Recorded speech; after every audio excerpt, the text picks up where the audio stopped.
Hey, what's up you guys? My name's Tyler Rugge. Welcome back to my YouTube channel. So for today's video, I'm going to be separating the Crested Gecko babies and putting them each in their own individual tub. So I currently have 4 Crested Gecko babies and I'm wanting to separate them. They're currently in their own enclosure and they're all together, and it's very common for breeders to keep their Crested Geckos together because usually when they're really young they don't show very many signs of aggression, so it's usually pretty safe to keep them together while they're still really small. But I have kept them together up until now. They haven't had any issues with fighting or aggression as far as what I've seen, but I'm still choosing to separate them and just put them each in their own individual tub, just because I don't want to risk any form of aggression and I want to try and get them to keep their tails, because Crested Geckos can drop their tails and they don't grow them back. So once they lose their tail, that's basically it. And cohabiting the Crested Gecko babies together would increase the risk of one of them dropping their tails, because most people prefer them to have tails. So here I have my male Crested Gecko. His name is Lance, and he's a really pretty gecko. I absolutely love him. He is my pinstripe Crested Gecko. So he is the male that I bred with the females in order to make the babies. And as you can tell, he does not have a tail. He just has a little frog butt, and that is because he dropped his tail, and like I said, they don't grow back. I always get asked why my Crested Geckos don't have tails. People are like, aren't those supposed to have tails? So yeah, they drop their tails, they don't grow them back, and I actually bought my Crested Geckos without tails. I kind of prefer the way they look without tails. I think it's kind of endearing how they just have little frog butts, as I like to call them. They just look like so strange. I don't know. I like the way it looks, but not only that, I was always very afraid that I would get a Crested Gecko and that it would drop its tail, because I've just never experienced one of my animals dropping a tail, and the thought just kind of freaked me out. I'm sure if it happened, it would be fine. It doesn't really hurt them. Like, it's completely normal for them to drop their tail. It's actually pretty difficult to keep a Crested Gecko, I feel like, its entire life without it ever dropping its tail. Because it could be something as simple as like a thunderstorm happens and a loud noise makes them drop their tail. Like, it's really that easy. So I just wanted to get one. Oh, he does the big jump. So when I purchased my Crested Gecko, I just made the decision to get one without a tail. Both of mine don't have tails, so I didn't cause them to drop their tails. I just bought them without a tail, and now they don't have tails. I feel like I don't have to elaborate into that as much as I have, but I just thought I would throw that in there since a lot of people have asked me why my Crested Geckos don't have tails. It's pretty normal. I bought them without tails, and they're not coming back. So that was our explanation on Crested Gecko tails featuring Lance, the Crested Gecko. Thank you, Lance, for being here with me for this discussion. He can go back in his enclosure now. So yeah, getting back into my Crested Gecko babies, like I said, there's 4 of them. They hatched about 3 weeks ago, so they have grown a little bit since the last time I've shown them to you guys, and they're all completely healthy. They've been doing great, they've been eating, and I'm super happy with how they've turned out. They're all really pretty, and I just love them so much. So again, I'm super excited to set up their tubs with you guys. So yeah, let's just get into it. Let's separate them. Let's start making their tubs. So for the Crested Gecko tubs, there's a lot of different things you can use. People use all kinds of different things for baby Crested Geckos. I have decided to go with using the 20-quart Sterilite tubs. You can kind of get an idea for how big they are. I think it's really good because it provides a lot of floor space, and it also provides a decent amount of height. It doesn't seem huge for a Crested Gecko, obviously. This is actually a really good size enclosure for the babies I have, though. And they're gonna last in these probably until they're a decent enough size that I'll be ready to sell them. So I just thought that this would be like the perfect size tub for them, at least for now. Crested Geckos do require a decent amount of humidity in their enclosure, but you also want to make sure that there is ample amounts of ventilation in there. So because of that, I want to make holes in the container going across the top right here on both sides, so that there's going to be cross ventilation in there.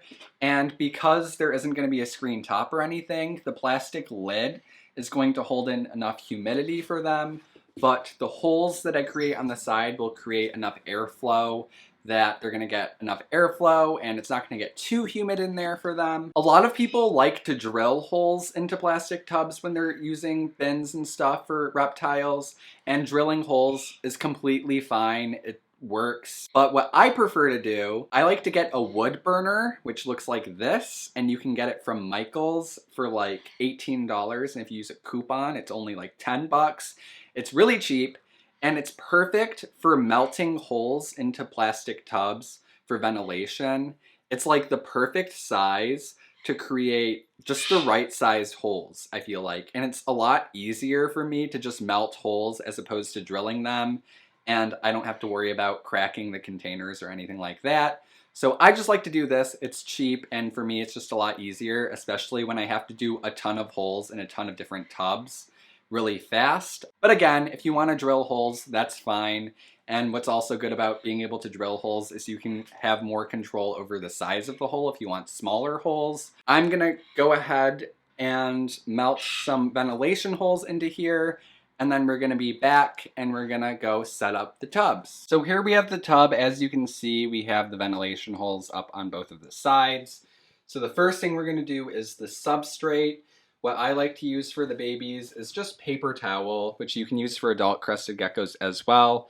Paper towel is nice because it holds in some humidity, it makes for easy cleanup, and it also makes it a lot easier to monitor their pooping, just to make sure they are pooping, and also make sure that their poops are healthy. Next step is to add in foliage and things for them to climb on. So I'm gonna use these command hooks. These are actually like perfect for attaching vines and stuff to the sides. Just gonna put a couple of them on the sides of the enclosure. And then you can take some vines that you have and you can secure them to the hooks, and it makes like a perfect little foliage hiding spot for the babies.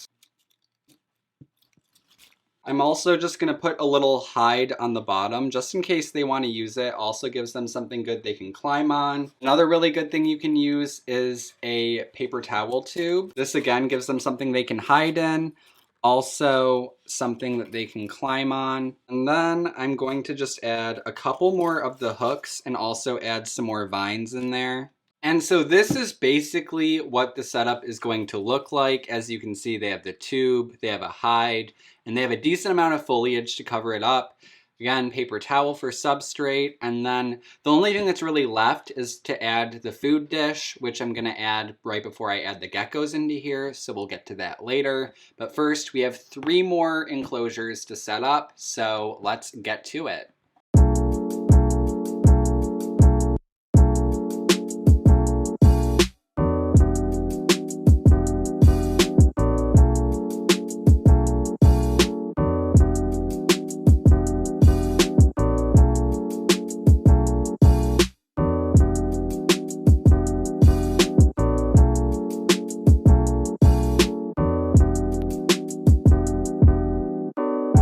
So these are the tubs that we've made for the 4 crested gecko babies. As you can kind of see, I just like lightly misted the enclosures so that there's some humidity, and there's also some water droplets on the sides that they can lick up. And I also added some Pangea, and I just put them in these little, they're like milk jug caps, and I find that they just make really good little dishes for the babies, just so you don't have to buy anything that you might not already have. And for the babies, I've been giving them this growth and breeding Pangea gecko diet. It just has a bunch of extra nutrients for the babies to help them grow.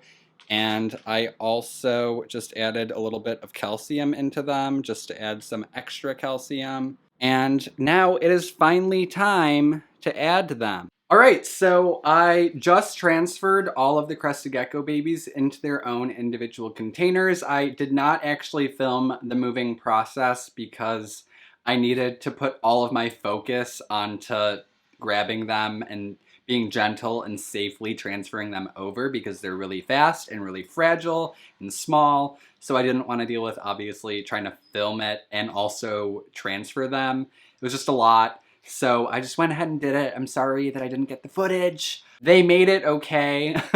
And I will show you guys some footage of them in their brand new homes, and they're just really cute and I'm excited for them. So yeah, here's some footage of them just living their best life in their new homes.